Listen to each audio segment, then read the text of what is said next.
हम लोगों ने 26 का जो चैप्टर है नर्वस सिस्टम उसको स्टार्ट कर रखा है, जहाँ पे हम लोगों ने CNS PNS यानी PNS के अंदर जो नर्व थी वो टॉपिक कंप्लीट कर लिया था। आज हम ले रहे ऑटोनोमस नर्वस सिस्टम। टॉपिक क्या है हमारा, छोटा सा ही टॉपिक है। यहाँ से जो 1 मार्क्स का क्वेश्चन है वो पुटअप कर लिया जाता है। तो ऑटोनोमस जो नर्वस सिस्टम होगा इसको किसने डिस्कवर किया था, एक्सप्लेन किसका किया हुआ है, लेगेली है। उस साइंटिस्ट ने इसको क्या किया था, एक्सप्लेन किया था। लेगेले क्या बोलते हैं, लेंगेले ने इसको क्या किया है, डिस्कवर्ड या एक्सप्लेन किया, डिस्कवर्ड बाय द लेंगेले। फिर अपन ये देखते हैं कि जो ऑटोनोमस नर्वस सिस्टम है इसकी कुछ स्पेसिसिटी देखते हैं, यानी फीचर्स। ऑटोनोमस नर्व जो सिस्टम है उसमें क्या क्या फीचर्स प्रेजेंट होते हैं। तो ऑटोनोमस नर्वस सिस्टम है ये क्या है, एक तो देखिए it is completely motor and without control. Completely कौन सा है, ये मोटर है, और विदाउट कंट्रोल, इस पे किसी का कोई कंट्रोल नहीं होता है। तो फर्स्ट फीचर्स क्या हो गया, इसका मोटर है, कंप्लीटली मोटर है इसमें, और ये विदाउट कंट्रोल होता है। फिर इसके बाद में क्या करता है ये, तो it provide nerve to involuntary muscles and glands. ये क्या करता है कि जो नर्व होगी, नर्व को कहां से कहां तक प्रोवाइड करवाएगा, एक तो देगा इनवॉलेंटरी मसल्स को नर्व प्रोवाइड करवाएगा, और सेकंड जो ग्लैंड्स होती है उनको मसल्स से, एक्सोक्राइन ग्लैंड, एंडोक्राइन ग्लैंड, उन सबको नर्व। तो एक तो क्या हो गया, कंप्लीटली मोटर वाला है, विदाउट कंट्रोल वाला होता है। Nerve it's provide the nerve, in features में एक सेकंड फीचर्स क्या हो गया, इट्स प्रोवाइड्स द नर्व वो इनवॉलेंटरी मसल्स टू ग्लैंड्स को नर्व प्रोवाइड करवाता है। अब ये प्रेजेंट कहाँ होता है, कहाँ लोकेटेड होता है, तो विच इज लोकेटेड, या फिर अपन पहले ये बता दें, which it is formed by the ganglion and chain of one pair of nerve. यानी किसका बना है, यानी कि एक चेन ऑफ नर्व है जिसको गैंग्लियन बोला जाता है। तो फॉर्मेशन बताएंगे अपन इसका, तो फॉर्मेशन क्या बता देंगे इसका, क्या फॉर्मेशन हो गया, it is formed by ganglion and chains of one pair of nerve, one pair of nerve है, यानी कि जो नर्व होती है वो वन पेयर है, ये कलेक्ट होकर के एक स्वेलिंग पार्ट बना लेती है जिसको क्या बोला जाता है, गैंग्लियन बोला जाता है। तो इसका फॉर्मेशन क्या होता है, it is formed by ganglion, one pair of nerve है। वेयर आर लोकेटेड, तो लोकेटेड कहाँ है, which is located both lateral side of spinal cord. जैसे स्पाइनल कोड अगर अपन बनाते हैं तो स्पाइनल कोड ऐसे करके बनाया था अपन ने, तो स्पाइनल कोड के दोनों लेटरल साइड के अंदर क्या प्रेजेंट होते हैं, ऑटोनोमस नर्व सिस्टम प्रेजेंट होता है। Which control the involuntary activities of visceral organ. इसका क्या काम होता है, जो विसरल ऑर्गन होते हैं, जो इंटरनल ऑर्गन होते हैं, उनकी एक्टिविटी को ये क्या करता है, कंट्रोल करता है। तो ध्यान में रखिएगा जब भी विसरल वर्ड आता है तो विसरल का मतलब क्या होता है, इंटरनल ऑर्गन, जैसे इंटेस्टाइन हो गया, स्टमक हो गया, रेटिना वाला मान लीजिए, प्यूपिल मान लीजिए, यानी अपने जितने भी इंटरनल ऑर्गन होते हैं, हार्ट है, इन सबको कंट्रोल कौन कर रहा है, विसरल्स। तो विसरल्स ऑर्गन कौन से हो गए, इंटरनल, और इंटरनल ऑर्गन कंट्रोल कौन कर देता है, ऑटोनोमस नर्वस सिस्टम कर देता है। देखिए वापस से रिपीट करते हैं, लेगेली ने इसको डिस्कवर किया है। ये मोटर और विदाउट कंट्रोल वाला होता है।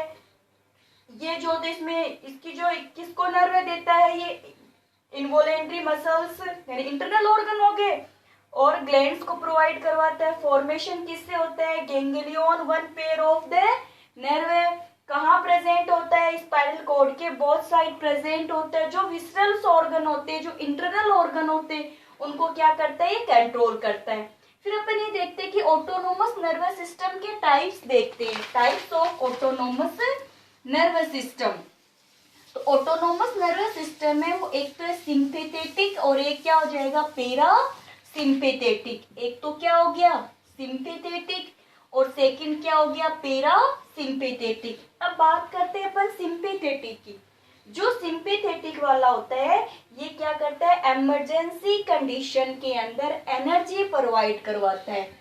To provide energy during the emergency conditions. ये क्या करता है to store the energy in rest condition. ठीक है।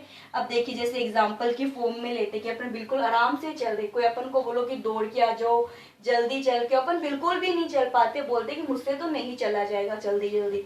लेकिन आप एग्जाम्पल की फॉर्म में मान लीजिए आपके पीछे कोई डॉग लग जाए, ठीक है, या आपके पीछे शेर लगा है, लाइन आपके पीछे, आपको पता चल जाए कि मेरे पीछे क्या लगा हुआ डॉग लगा हुआ, आप इतनी जल्दी फास्टली से भागते हो, तो वो कंडीशन कौन सी है इमरजेंसी कंडीशन ही है। या फिर अपन को गुस्सा आता है ना, या फिर हमें कोई डर लगता है, तो उन कंडीशन के अंदर हमें जो एनर्जी प्रोवाइड करवा रहा है वो सिंपैथेटिक ऑटोनोमस नर्वस सिस्टम होता है। और अपन कोई काम करे बिल्कुल रेस्ट कंडीशन में, तो रेस्ट कंडीशन के अंदर एनर्जी को स्टोर कर रहे हैं, तो वो कौन सा हो जाएगा पैरासिम्पैथेटिक हो जाएगा। तो इसका क्या काम होता है इमरजेंसी कंडीशन को क्रिएट करता है। Sympathetic nervous system prepare the body for the condition arise in emergency. Emergency कोई भी कंडीशन आ रही, उस कंडीशन में बॉडी को प्रिपेयर कौन करता है सिंपैथेटिक। तो आपको मान लीजिए कंपटीशन में भी क्वेश्चन पूछा जाता है which nervous system prepare the body during the emergency conditions, तब आप क्या दोगे सिंपैथेटिक नर्वस सिस्टम आ जाएगा। पैरासिम्पैथेटिक जो नर्वस सिस्टम होता है वो क्या करता है बॉडी को normal position and the emergency, यानी इमरजेंसी और कंडीशन, ये तो इमरजेंसी को लेके आ रहा है और ये इमरजेंसी के अंदर बॉडी को क्या कर रहा है नॉर्मल कर, यानी इमरजेंसी लाने का काम है। तो इमरजेंसी वाला तो कौन सा हो गया सिंपैथेटिक, इमरजेंसी के समय बॉडी को नॉर्मल करने वाला कौन सा हो जाता है पैरासिम्पैथेटिक हो जाता है। या एनर्जी कौन प्रोवाइड करवाता है इमरजेंसी कंडीशन में सिंपैथेटिक है, और ये रेस्ट कंडीशन में एनर्जी को क्या करता है स्टोर करता है। ये दोनों जो सिस्टम होते हैं ये एक दूसरे के रिवर्सली फंक्शन परफॉर्म करे। जैसे to prepare the body during the emergency condition to find the normal condition of the body, तो ये दोनों एक दूसरे के क्या सा फंक्शन परफॉर्म करते हैं रिवर्सली फंक्शन परफॉर्म करते हैं दोनों एक दूसरे को। चलिए फिर उसके बाद में अपन ये देखते हैं कि both spheres work as the each other at the place of all body action, the opposite effect both them system। ठीक है। अब चलिए और देखते हैं इसके अंदर अपन इसके कुछ फंक्शंस देखते हैं। जैसे सिंपैथेटिक का क्या काम है पैरासिम्पैथेटिक, देखिए जितनी भी इमरजेंसी कंडीशन होगी उनको इंक्रीज करने का काम किसका है सिंपैथेटिक का, डिक्रीज करने का काम किसका होगा पैरासिम्पैथेटिक का। अब यहाँ से एग्जाम में क्वेश्चन पूछ लिया जाता है, जैसे देखिए सिंपैथेटिक और पैरासिम्पैथेटिक, देखिए हार्ट बीट को इंक्रीज कौन करता है, यानी जो हार्ट बीट है हार्ट बीट को इंक्रीज करने का काम किसका है सिंपैथेटिक का, नॉर्मल कौन कर देगा पैरासिम्पैथेटिक कर देगा। फिर है जैसे एड्रिनल ग्लैंड होती है ना, जिसको क्या बोलते हैं 3F बोला जाता है, फियर फाइट और फ्लाइट। ठीक है, यानी हमें जो भी गुस्सा आ रहा है वो सब कौन सी ग्लैंड है एड्रिनल, तो एड्रिनल ग्लैंड को एक्टिव कौन करता है सिंपैथेटिक, उसको नॉर्मल कौन कर देगा पैरासिम्पैथेटिक कर देगा। फिर जैसे प्यूपिल ऑफ आई डायलेट्स, प्यूपिल ऑफ जैसे मान लीजिए अचानक अपन को देखे तो अचानक ऐसे बोले ना आंखें खुली की खुली रह गई, यानी प्यूपिल्स को फैलाने का काम किसका है सिंपैथेटिक का, और उसको नॉर्मल कंडीशन में कौन लेके आता है पैरासिम्पैथेटिक लेके आता है। फिर जैसे हमें जो पसीना आ रहा है हमें डर लगेगा, डर लगे तो हमें क्या आएगा पसीना, तो स्वेट लाने का किसका काम होता है स्वेट कंडीशन कौन लेके आ रहा है सिंपैथेटिक, फिर इसको नॉर्मल कौन कर देता है पैरासिम्पैथेटिक कर देता है। उसके बाद में अपन देखते हैं कि जैसे हमें सर्दी लगती है या डर लगता है तो अपने रोंगटे खड़े हो जाते हैं, तो यानी हेयर है उनके मूवमेंट कौन कर रहा है एरेक्टर मसल्स, हेयर में कौन सी मसल्स होती है एरेक्टर पिल्ली मसल्स, तो एरेक्टर पिल्ली मसल्स है वो इमरजेंसी कंडीशन को शो कर रही है, तो कौन सा हो गया, सिंपैथेटिक हो जाता है। नॉर्मल कौन कर देगा, पैरासिम्पैथेटिक कर देगा। ऐसे हार्ट बीट इंक्रीज करना, ब्लड प्रेशर को इंक्रीज करना, ये यानी कि अपन जो भी टेक्निक है, इन सब कंडीशन को कौन कर रहा है, सिंपैथेटिक। नॉर्मल कौन लेके आएगा, रिलैक्स कौन करेगा, पैरासिम्पैथेटिक कर देगा। अपनी जो टीयर ग्लैंड होती है, तो टीयर ग्लैंड को एक्टिव कौन कर रहा है, सिंपैथेटिक कर रहा है, और टीयर ग्लैंड को कौन कर देगा, इनएक्टिव कौन कर देगा, पैरासिम्पैथेटिक कर देगा। शुगर लेवल को इंक्रीज कौन करता है, सिंपैथेटिक, पैरासिम्पैथेटिक शुगर लेवल को डिक्रीज करता है। हाँ, अब देखिए इसके अंदर मेन क्वेश्चन यानी मोस्टली है उनको एक्टिव करने का काम किसका है, सिंपैथेटिक का, लेकिन अपने डाइजेस्टिव जो सिस्टम से रिलेटेड जो पॉइंट बनेगा उनको इंक्रीज कौन करता है, पैरासिम्पैथेटिक करता है। यही क्वेश्चन एग्जाम में पूछ लिया जाता है, क्योंकि अपन क्या ध्यान में रखते हैं कि मोस्टली अपन ये ध्यान में रख लेते हैं कि इंक्रीज करने का काम किसका है, सिंपैथेटिक है, और डिक्रीज करने का काम किसका होता है, पैरासिम्पैथेटिक का। तो वहां पर अपन क्वेश्चन को थोड़ा ध्यान में नहीं रखते कि ध्यान रखिए जब भी स्लेवरी ग्लैंड की बात आती है, डाइजेस्टिव सिस्टम की बात आती है, या डाइजेस्टिव जूस की बात आती है, तो उनको डिक्रीज करने का काम किसका है, सिंपैथेटिक ऑटोनोमस नर्वस सिस्टम का होता है। तो decrease secretion of the salivary gland, तो ये क्या करता है, डिक्रीज सिंथेसिस ऑफ या डिक्रीज सिक्रीशन ऑफ सलाइवा, या स्लेवरी ग्लैंड का जो भी सिक्रीशन होता है उसको ये क्या कर देता है, डिक्रीज कर देता है, और ये इसको क्या करता है, इंक्रीज करता है। तो आप ये पॉइंट बिल्कुल ध्यान में रखोगे कि कौन सा नर्वस सिस्टम होता है जो डाइजेस्टिव जूस, ठीक है, स्लेवरी या सलाइवा, इनके सिक्रीशन को इंक्रीज करता है, तो कौन सा करेगा, पैरासिम्पैथेटिक करेगा। ऐसे यानी एलिमेंट्री कैनाल के जितने भी फंक्शन आप मान के चलोगे, उन सभी एलिमेंट्री कैनाल के जो फंक्शंस होते हैं उन सबको ये तो करता है डिक्रीज।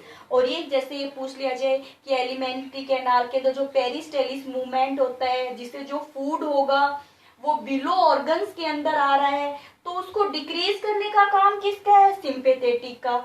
इंक्रीज करने का काम किसका होता है, पैरासिम्पैथेटिक का होता है। तो यह ध्यान रखने वाली बात है कि डाइजेस्टिव सिस्टम से रिलेटेड डिक्रीज तो कौन करता है, सिंपैथेटिक, इंक्रीज कौन करता है, पैरासिम्पैथेटिक। बाकी सभी जो फंक्शंस होंगे, फिर जैसे क्वेश्चन आ जाए कि जो स्पिनेटर्स होते हैं, है ना, एनल स्पिनेटर से एक्सक्रीटरी प्रोडक्ट को रिमूव किया जाता है, तो ये तो क्या करता है, कंट्रैक्ट करता है इसको, और ये क्या करेगा, रिलैक्स करने का काम करेगा। तो एनल स्पिनेटर जिनके रिलैक्स और यानी कंट्रैक्ट करने का काम किसका हो जाएगा, सिकुड़ने का काम सिंपैथेटिक, रिलैक्स कौन कर देगा, पैरासिम्पैथेटिक कर देगा। तो ये छोटा सा टॉपिक था ऑटोनोमस नर्वस सिस्टम का, जिसके अंदर आप मोस्टली कौन सा ध्यान में रखोगे, डाइजेस्टिव वाली बात ध्यान में रखोगे कि पैरासिम्पैथेटिक डाइजेशन से रिलेटेड जो पॉइंट्स होते हैं उनको इंक्रीज करता है, उनको बढ़ाता है, इमरजेंसी कंडीशन लाता है, जबकि सिंपैथेटिक वाला होता है वो उनको क्या कर देता है, कंट्रोल कर देता है। तो इंक्रीज करने का काम पैरासिम्पैथेटिक डाइजेशन से रिलेटेड, और सिंपैथेटिक क्या करता है, उसको डिक्रीज कर देता है।